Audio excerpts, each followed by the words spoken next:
നമസ്കാരം. Sudarshana T V ചാനലിലേക്ക് ഏവർക്കും സ്വാഗതം. എല്ലാവർക്കും ഒരു നല്ല വിഷു ആശംസിക്കുന്നു. ഈ വർഷം നന്നാവട്ടെ, എല്ലാ അനുഗ്രഹങ്ങളും എല്ലാവർക്കും ദൈവം നൽകുമാറാകട്ടെ എന്ന് ആശംസിച്ചുകൊണ്ട് നമുക്ക് ഈ വർഷത്തെ വിഷുഫലത്തിലേക്ക് കിടക്കാം. ഈ വർഷത്തെ വിഷുഫലം നമ്മൾ പറയുന്നത് കൂറ് അടിസ്ഥാനത്തിലാണ്. 3 നാൾ ചേരുന്ന കൂറുകൾ, അതിൻ്റെ ആദ്യപാദം, അവസാന പാദം തുടങ്ങിയവയൊക്കെ നമുക്ക് വിചിന്തനം ചെയ്യാം. ഇത് പൊതുവായിട്ടുള്ള ഫലമാണ്. വ്യക്തിപരമായ ഫലങ്ങൾ ഉണ്ടാകണമെങ്കിൽ തീർച്ചയായും ഒന്നുകിൽ നിങ്ങൾക്ക് ചാനലിൻ്റെ ഓഫീസുമായി ബന്ധപ്പെടുകയോ അല്ലെങ്കിൽ പ്രാദേശികമായിട്ടുള്ള ജ്യോതിഷ പണ്ഡിതന്മാരുമായി ബന്ധപ്പെടുകയോ ചെയ്യണം. ഇത് പൊതുവിൽ നമുക്ക് അനുഭവിക്കാൻ കഴിയുന്ന വിഷുഫലമാണ്. ആദ്യമായി പറയുന്നത് മേടക്കൂറാണ്.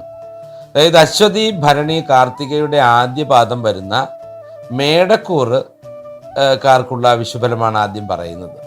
മേടക്കൂറുകാരെ സംബന്ധിച്ചിടത്തോളം സൗഹൃദങ്ങൾ വളരെ കൂടുന്ന ഒരു വർഷമായിരിക്കും ഇത്. അതുപോലെ തന്നെ കൂടുതൽ ജോലി ഇല്ലാത്തവർക്ക് വിദൂര സ്ഥലങ്ങളിലൊക്കെ ജോലി ലഭിക്കുന്ന ഒരു സാഹചര്യം ഈ വർഷം വന്നു ചേരും.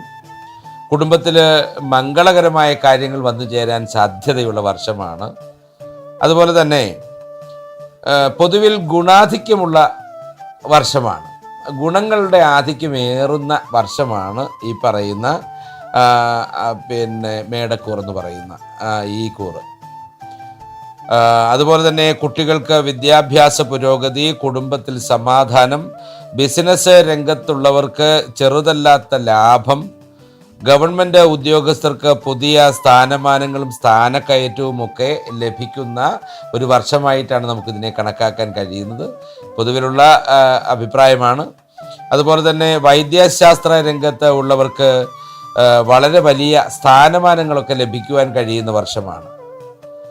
അവരുടെ വിദ്യാർത്ഥികൾക്കാണെങ്കിലും അതുപോലെ തന്നെ ജോലിയിൽ ഇരിക്കുന്നവർക്കാണെങ്കിലും അവരുടെ മികവ് തെളിയിക്കുവാൻ കഴിയുന്ന തരത്തിലുള്ള പ്രവർത്തനങ്ങൾ നടത്താൻ കഴിയുന്നൊരു വർഷമായിട്ടാണ് നമുക്ക് ഈ വിഷുവിനെ കണക്കാക്കാൻ കഴിയുന്നത്.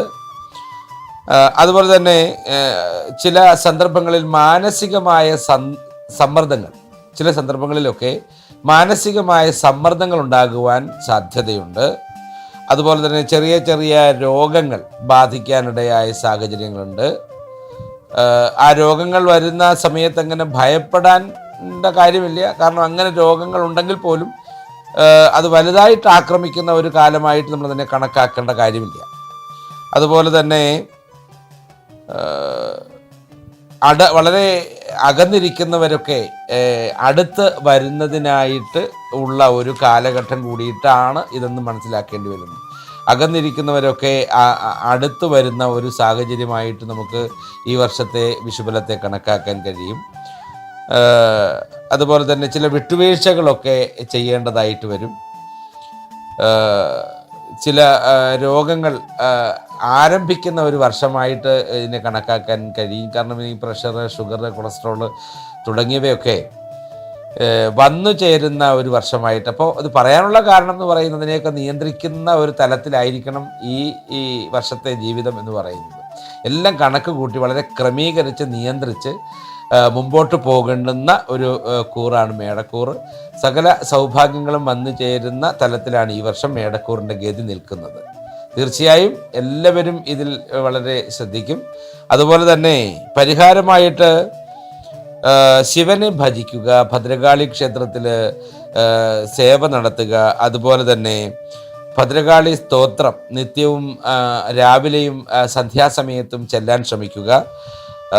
പിന്നെ നാഗക്ഷേത്രങ്ങളിൽ 100 പാലും സമർപ്പിച്ച് നമ്മളുടെ നന്മയ്ക്ക് വേണ്ടി പ്രാർത്ഥിക്കുക.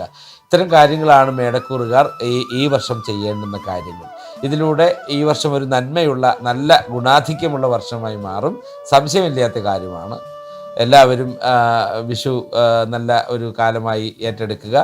എല്ലാ ദേവചൈതന്യങ്ങളെയും പ്രീതിപ്പെടുത്തുവാൻ ക്ഷേത്രങ്ങളിലൊക്കെ പോവുക. വലിയ സന്തോഷമുള്ള ഒരു കാലഘട്ടമാകട്ടെ എന്ന് പറഞ്ഞുകൊണ്ട് നിർത്തുന്നു. നമസ്കാരം.